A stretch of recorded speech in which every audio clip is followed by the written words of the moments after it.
Tonight, we open a door sealed by fear into a palace where beauty is a weapon and love is a death sentence. She was a concubine whose face melted hearts, and then was melted by fire. One silent night, a prince whispered a promise he could never keep, and a jealous empress turned passion into punishment. They say true love burns brightest in darkness, but in the Tang Dynasty, flames rarely stop at the heart. Follow me to the moment a single kiss changed a woman's destiny forever. Listen, the palace at dusk smells of sandalwood and rain. Lanterns wake like small suns behind silk, and the corridors hum with the soft feet of people who do not dare to speak. Her name was Liang.17, chosen, from 100 faces because hers made old. Ministers look twice and young poets forget the last. Line of their verse, skin like moonlit jade, lips the color of peonies crushed against a wine cup, eyes calm, deep, holding more night than the sky above Chang'an. They wrapped her in red silk that whispered when she moved. They pinned gold into her hair until the weight taught her how to bow. They taught her to smile like spring and breathe like winter, quietly, so no one could hear the hope inside. On the first evening, she was led through a hall of carved pillars, each dragon's tongue licking the lamplight. Incense curled from bronze mouths, sweet and thick enough to make a girl believe she was floating. "Remember," an older attendant murmured, adjusting the line of Liang's sleeve. "The emperor is your son. Do not look for other stars," Liang lowered her eyes, but the body knows before the mind. In the hush beneath her ribs, something trembled. Not fear, exactly. I sensed that the map given to her was wrong, that the true path ran through shadow, not light. The emperor glanced at her from a dais of gold. A hard man with a softening edge, tired from the council of men who wanted war and the kisses of women who wanted everything else. He nodded once, politely. A dot of acknowledgement pressed into the parchment of her life. Then he looked away. The room kept breathing. Liang did too. Nights fell one after another like silk fans closing. The emperor did not come. Her perfume burned down alone. She learned the palace by sound. The click of a eunuch's wooden shoes, duty. The whisper of court ladies passing, envy. The sudden stillness when her name was spoken, danger. She learned it by taste. Rice too perfect to be real. Tea so bitter it remembered the mountain it left behind. The copper edge on the tongue that comes when a woman realizes she has been gilded to keep her quiet. She learned it by touch. Stone colder than mercy. Jade railing smooth under a palm that wanted to climb. Silk, always silk, clinging like a careful lie. They took her to the gardens when the moon was thin and honest. Osmanthus trees perfumed the air with a sweetness that made the heart ache. Ling stood beneath them, eyes closed, listening to the leaves speaking a language older than the palace. "Do not look for other stars," the attendant had said, but a voice inside answered, "Stars are the only things that look back." It happened on a night folded in rain. She had stepped out to feel the cool on her skin, the small rebellion of a girl who remembered rivers and bare feet. The path shone with a thin silver skin. Lanterns trembled in their cages, as if they had learned fear from people. A figure stood at the far end of the colonnade, half made of shadow, half made of the light inside it. He did not announce himself. Power rarely needs to. Yet when he lifted his face, she knew.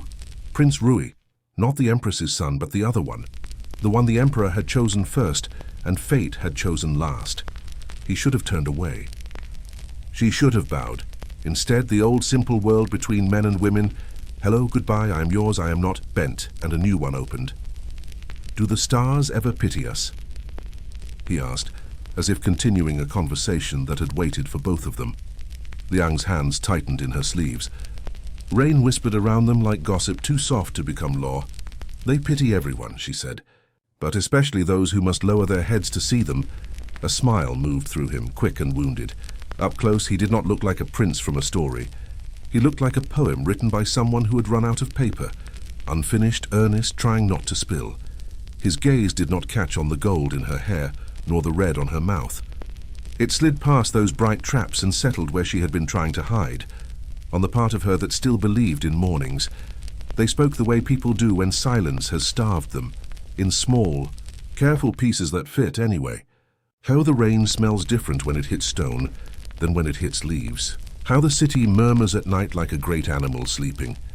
How some rooms have more doors than exits. A lantern sputtered. Somewhere a bell counted out the hour as if it could prevent doom by naming it.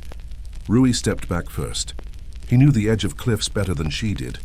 "Forgive me," he said. "I forget my place." "So do I," Liang answered, and the truth did not hurt as much as she expected. It felt like a wing unfolding. Days flowered, then rotted, then renewed. The garden stayed the same. People changed around them. A glance became a meeting. A meeting became a sentence that stopped on a breath and finished 2 nights later. They were careful. In a palace, care itself is suspicious. Liang walked differently to hide the music in her bones. Rui spoke lightly to courtiers who did not deserve the heaviness of his thoughts. They learned the art of almost touching the same pillar, almost pausing at the same corner, almost letting the light catch them being real. But walls are ears. Floors are witnesses. Curtains repeat what they see to those who know how to ask. Servants began to look too long. A maid forgot to kneel quickly enough. A eunuch's mouth quivered around a secret he had not yet earned. The air sharpened. The sweetness of osmanthus turned metallic, like a coin on the tongue. The Empress moved in the way great storms do. First, by changing the temperature.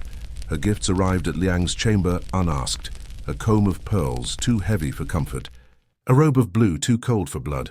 A dish of sliced pears cut so thin they were almost absent. Liang understood. The Empress was measuring her from a distance, fitting her for the shape of a punishment not yet spoken. The Emperor still did not come.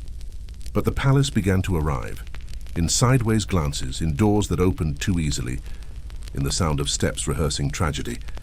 Liang met Rui one last time before everything changed. The rain had washed the sky clean. The moon hung like a blade dipped in milk. He took her hands, and for a heartbeat she forgot she was made of rules. "If I were not a prince," and he began. "If I were not a concubine," she finished, and they both smiled at the old game of if that keeps children safe and kills adults slowly. They did not kiss. Sometimes restraint is the most dangerous intimacy. Sometimes not touching is how 2 people memorize each other. A lantern flame leaned toward them as if to listen better. The world held its breath. From far down the corridor came the faintest tremor. Not sound, exactly. Feeling like a cup set too hard on a table in another room, Rui's fingers tightened. "Go," he said softly. "Before our names learn to bleed together." Liang went. She knew how to walk away. Girls are taught that early. But the silk clung to her calves and her shadow kept looking back. In her chamber the air was wrong.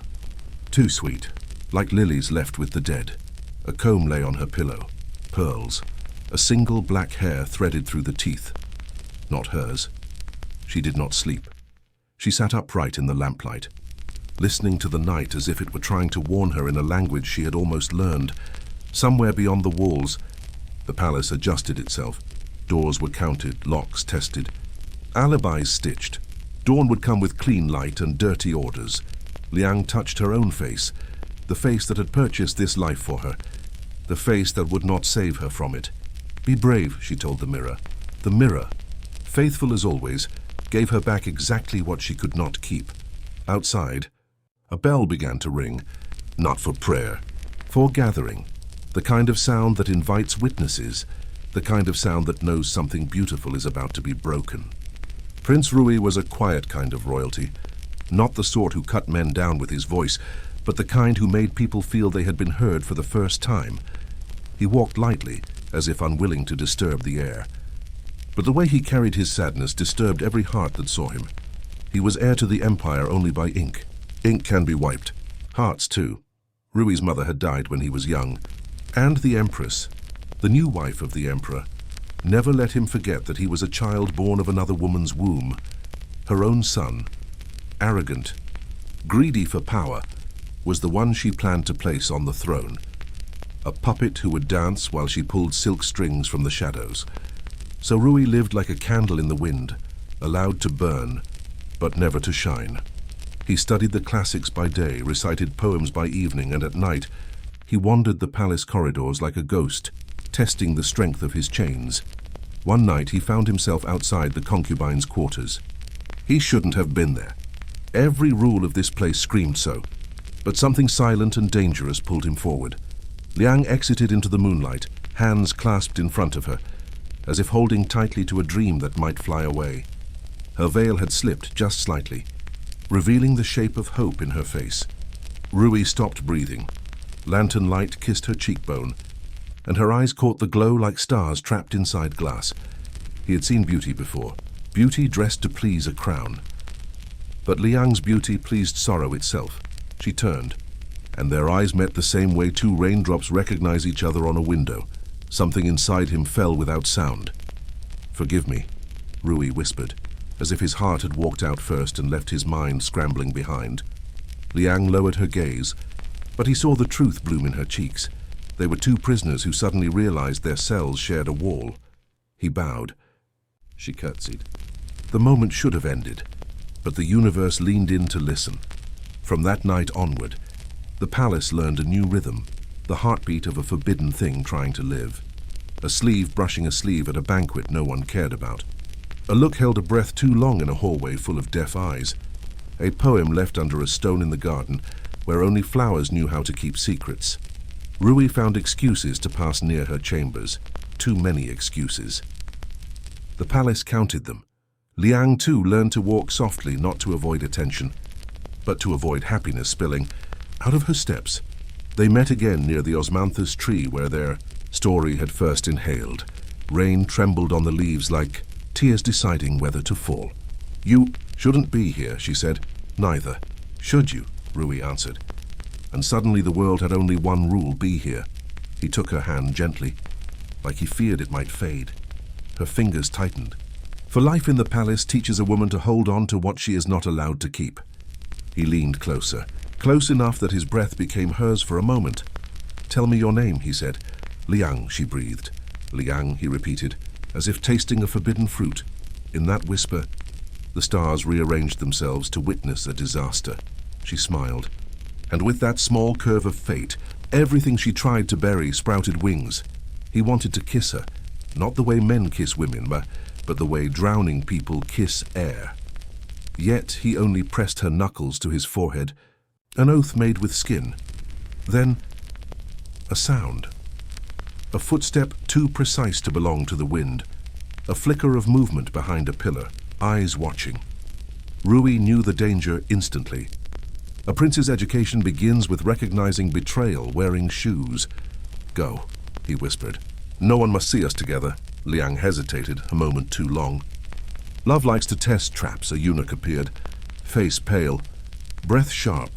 He bowed deeply to the prince, but his eyes never left Liang. Rui stepped away, masking panic with princely calm. He walked toward the palace hall, leaving behind the one place where his heart felt real. Liang stood frozen, heart pounding the drum of doom. She had tasted paradise and now swallowed consequence. The eunuch lingered. He did not speak. He did not bow again. He turned and walked with the certainty of a letter already written. Liang's knees weakened. In the palace, the first person who learns your secret is never the last. She ran her fingertips over her lips, a gesture unseen, a goodbye to a kiss that almost existed. Inside, her pulse beat Rui's name, a dangerous rhythm. She should have prayed for the feeling to die. Instead, she nurtured it, because a woman who has never been chosen will risk her entire life to be chosen once. And in a palace filled with cold crowns and colder hearts, nothing threatens a queen more than a love story she cannot control. The Empress was already listening. The Empress did not discover their love by accident. She smelled it. Jealousy has a scent, sharp, metallic like a blade taken from its sheath. For weeks, she watched Prince Rui, observing how his eyes searched rooms as if looking for a missing star. She noticed. She counted. She prepared. One morning she summoned her spies. "Truth," she whispered, sliding a jade ring off her finger, "is the coin I pay the highest for." And truth came. A servant bowed so low his forehead touched the cold stone. The prince meets a concubine at the osmanthus tree. "Her name is Liang. Silence, the most dangerous reaction." The Empress closed her eyes. "And not to hide fury, but to sharpen it, love," she said quietly. "Is treason wearing perfume?" That night, stars hid behind clouds as if ashamed. Liang waited in her chamber, listening for footsteps that meant Rui had found his way to hope again. Instead, the door burst open.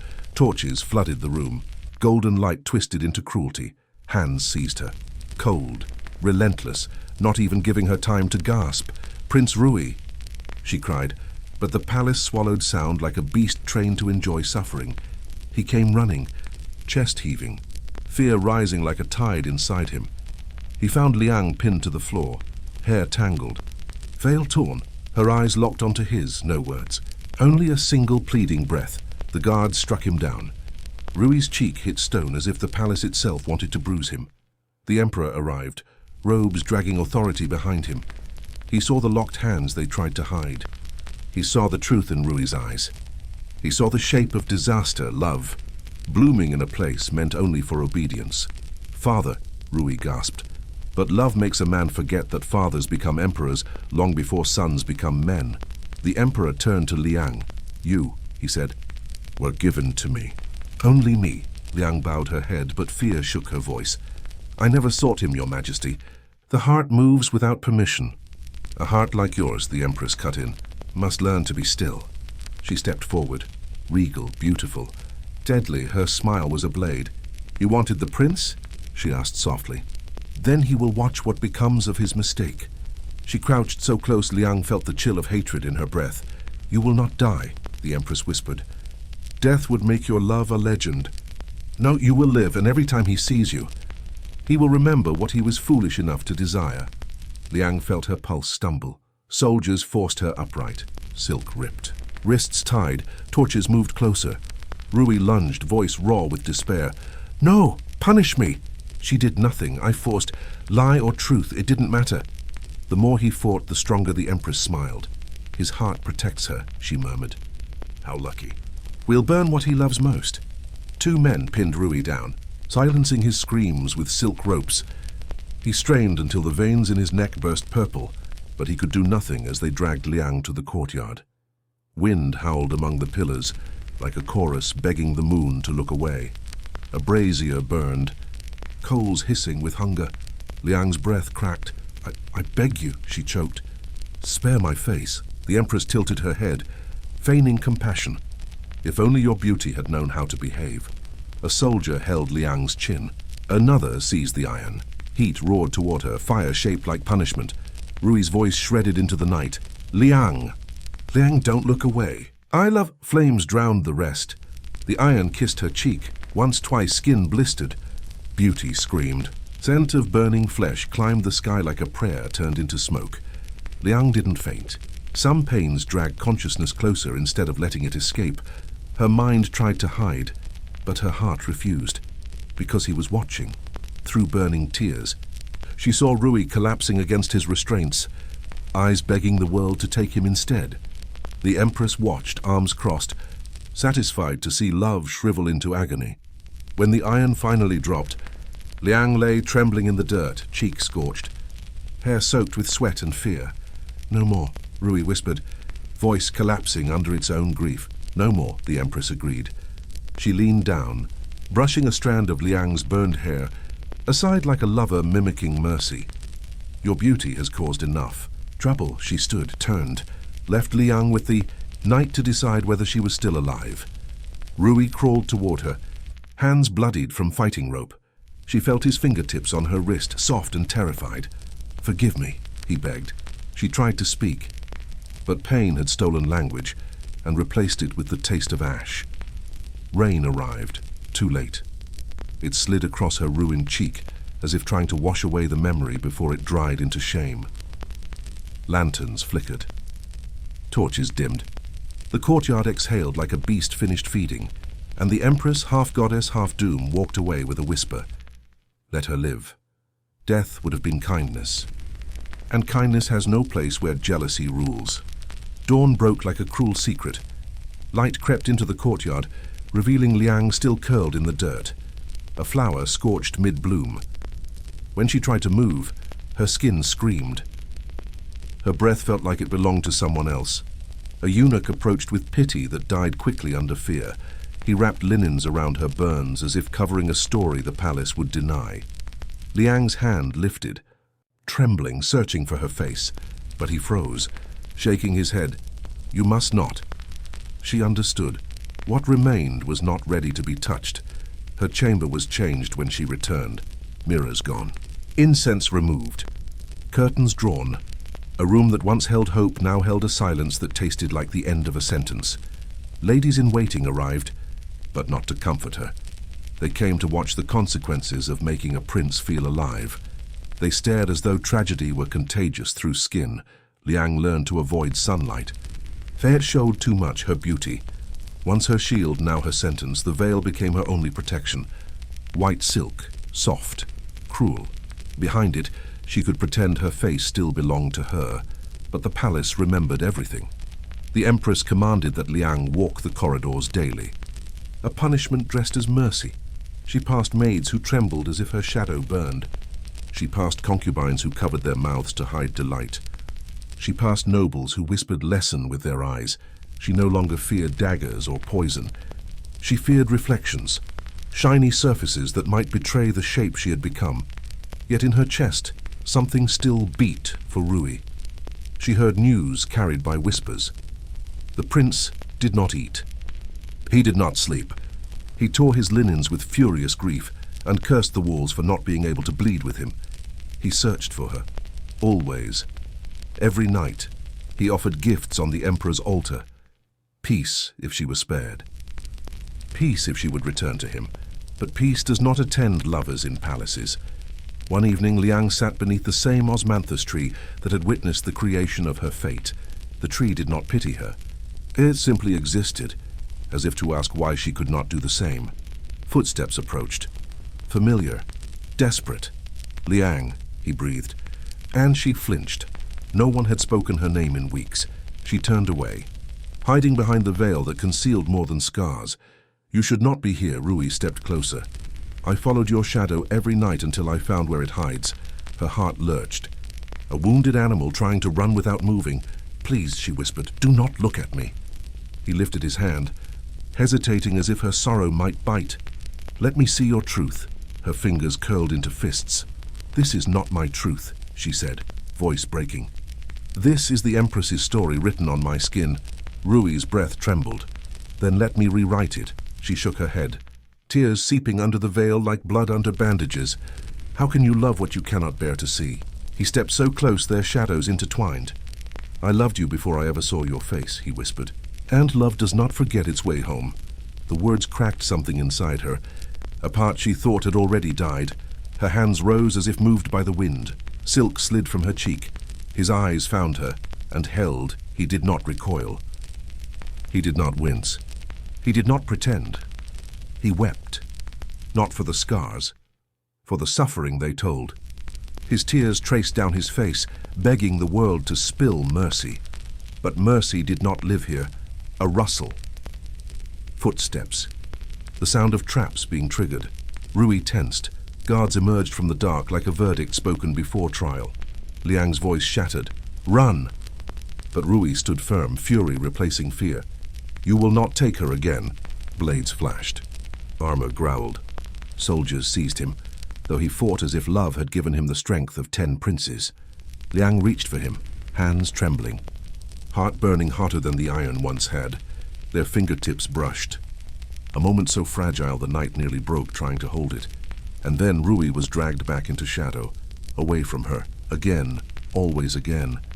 Liang fell to her knees, breath fracturing into pieces too small to be called breathing. She cried without sound.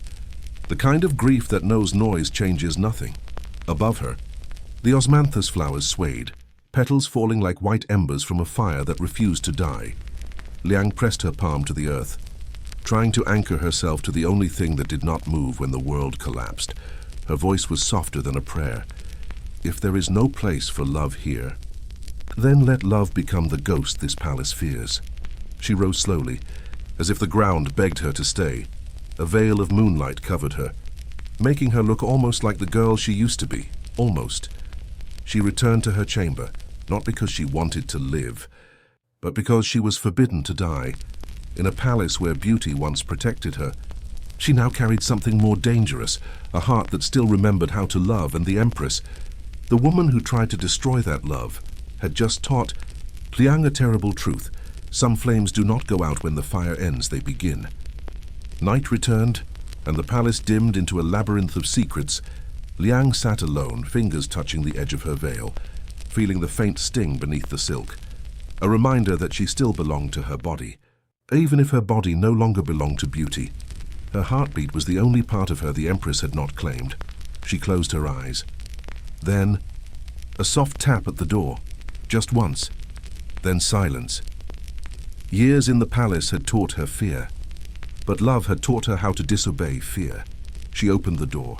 No one, only a folded ribbon resting on the floor, white as moonlight, tied around a sprig of osmanthus. A message. Her hands trembled as she unwrapped it. 5 characters, written with a pain he tried to hide. I still choose you. Rui's handwriting.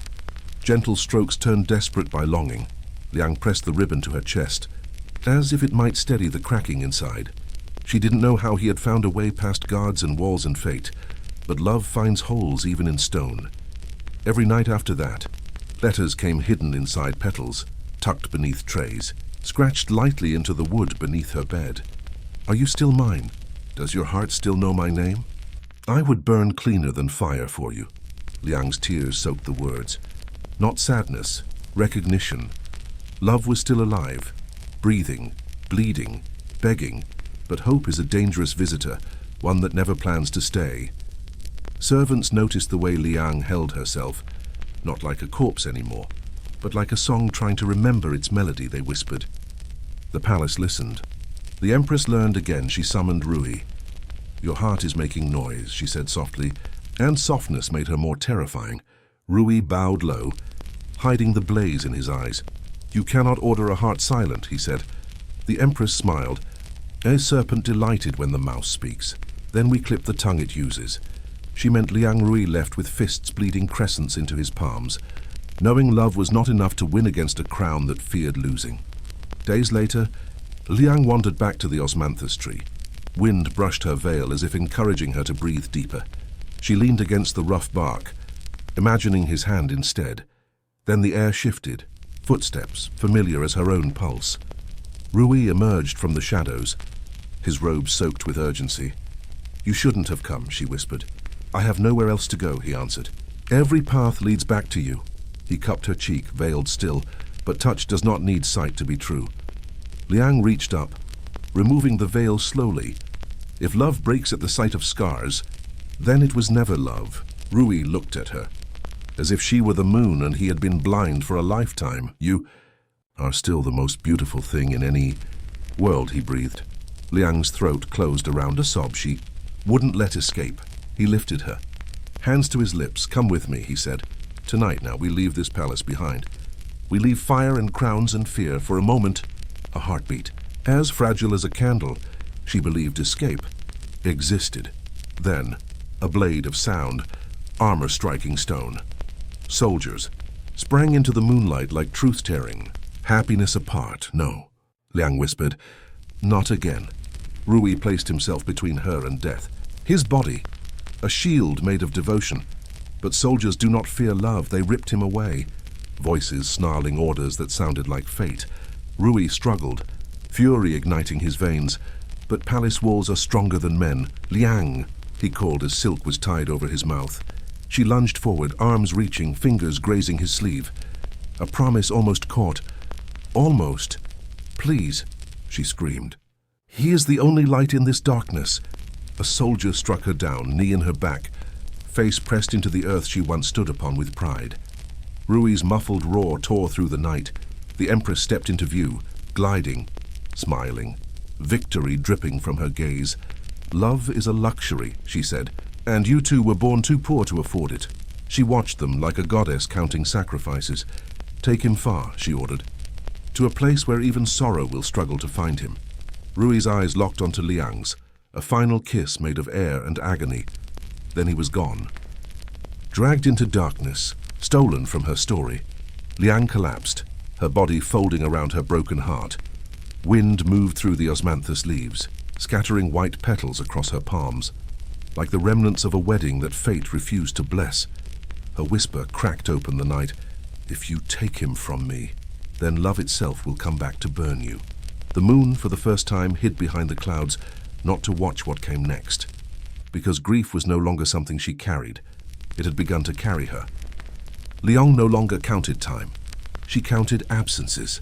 Absence of footsteps that once hurried to her side. Absence of letters that once promised tomorrow. Absence of Rui's voice, the only sound that ever felt like home. The palace moved on as though love had been a rumor it had already forgotten. Liang became what the Empress wanted, a cautionary tale wearing a veil. She walked the corridors like fog, barely seen, never welcome. But grief does not stay silent forever. It scratches, it aches, it builds a fire where hope refuses to die. One afternoon, a servant left the gate unguarded, an accident that smelled like opportunity. Liang slipped through the opening, her breath chasing ahead of her like a desperate messenger. She ran through the gardens, past the stone bridges and lotus ponds, searching for somewhere his memory might still linger warm. Then she found it, a small pavilion near the outer walls, abandoned, dust clinging to forgotten chairs. Inside, scraped into the wood of a pillar, with the impatience of a man tearing through loneliness, Liang. I live. Her knees buckled, her tears fell, hot, angry. Alive. Rui had left her a map of hope hidden behind silence. Every night after that, she returned to the pavilion waiting for stars to carry him back. But stars are liars. They shine for everyone. Rui did not come, at least, not while she was still wholly hers. Weeks passed. Seasons changed their robes. The palace feasted on celebrations Liang was never invited to remember. Then, a rumor crept through the servants' halls, soft and poisonous. Prince Rui was sick. Not of the body, of the soul. He refused food, refused counsel, refused everything that didn't have her name attached to it. The Empress smothered the gossip before it could turn into pity, but some truths grow teeth. Liang found a way. She always found a way. Under the cover of a cloudy dusk, she made one last attempt to steal back the heart she never stopped holding. She knew where Rui was kept, a secluded manor on the edge of the palace grounds, surrounded by walls too high for anything but love to climb. She crossed the forbidden threshold, heart racing, fingers shaking, soul praying to a heaven that pretended not to hear. Inside, she found him. Rui sat by a window, skin pale, eyes hollow, a poem erased by grief. His hands dangled at his sides, every breath a negotiation with despair. Liang froze in the doorway, too scared to be seen, too scarred to believe she was worthy of being seen. Rui. The name escaped her like a promise trying to fly. He turned, as if that one word had pushed the earth to rotate faster. His gaze found her through the soft curtain of her veil. He rose. Every pain in his body forgot its duty. They closed the distance as rivers rush to meet the ocean, the inevitable, unquestioning. He lifted her veil. The scars told their story, and Rui listened with his entire soul. I would burn 1,000 times, he whispered, if it meant reaching you once. Liang swallowed a sob made of fire and fear. We cannot win, she breathed. They have already written our ending. Then let us rewrite it, he replied, with our own hands. Even if the ink is blood. Their foreheads touched, their hearts beat the same word. Enough! A crash. Doors burst open like the jaws of fate. The Empress entered surrounded by soldiers and the coldness of triumph. I warned you, she said, voice soft as silk wrapped around a blade. You mistake love for power. Rui stepped in front of Liang, a shield made of devotion again. And again too fragile. The Empress raised her arm. Take him. Rui was seized, arms twisted behind his back. The Empress turned to Liang. Leave this palace, she commanded. Vanish. Never speak his name again. Liang stared at the woman who feared love more than rebellion. No, she whispered. The word was tiny. But even tiny fires can burn palaces. The Empress's eyes thinned. Then you both will perish under the same sky you wish to share. She nodded once. A sentence sealed. A soldier drew his sword. Time fractured. Liang lunged forward on instinct, stronger than survival. She seized the blade with bare hands, blood exploding like red blossoms. Enough. Her scream shook the walls. I curse this palace, she cried, voice cracking into power. No love born here will ever end in peace. No heart crowned here will ever be safe. No throne raised here will escape the flames of sorrow. Her blood dripped onto the floor. A sacrifice offered not to heaven, but to vengeance. The Empress recoiled, for even she knew hearts broken into ash do not fear gods. Guards dragged Rui away again. his eyes locked to Liang's until distance severed them for the final time. Ling collapsed in a pool of her own. Defiance. The night swallowed her. History swallowed her. Deeper. No one knows what became of her. Some say exile. Some say execution. Some say the palace walls themselves consumed her like a secret, too dangerous to release. But every year when the osmanthus blooms, the scent returns heavier, darker, like a memory refusing to decompose, and sometimes, in the stillest hour before dawn, princes hear footsteps behind them and feel a veil of cold silk brush their cheek, a reminder that the price of forbidden love is never fully paid. Rest now, the palace has fallen quiet. No soldiers marching, no torches burning, no love being torn apart by orders whispered in silk, only silence, only memory. Liang once believed that beauty would keep her safe, that love would guide her home. That being chosen meant she mattered. But the palace taught her a truth that history rarely says aloud. Love inside power is a crime punished by fear. Some say she still wanders the garden at night, veil flowing like mist, searching for the prince who promised to burn brighter than fire for her. Some say her curse lingers, in every marriage arranged without affection, in every heart forced to let go of the one it was supposed to keep. But tonight, we don't have to listen to curses. Tonight, we let her rest. We imagine Liang lying beneath the osmanthus tree, breathing in the sweet petals that never judged her scars, hands clutching the single truth the empress could never take. She loved, and love, when real, does not die. Close your eyes with her. Feel the garden soften. Feel the night forget its cruelty. Let the stars keep watch over forbidden hearts that dared to beat too loudly. Tomorrow history may call her a fool for loving a prince. But right now, in this quiet moment, she is just a girl who wanted to be loved back. Sleep gently, and may no one ever punish your heart for choosing someone it was meant to find. Good night.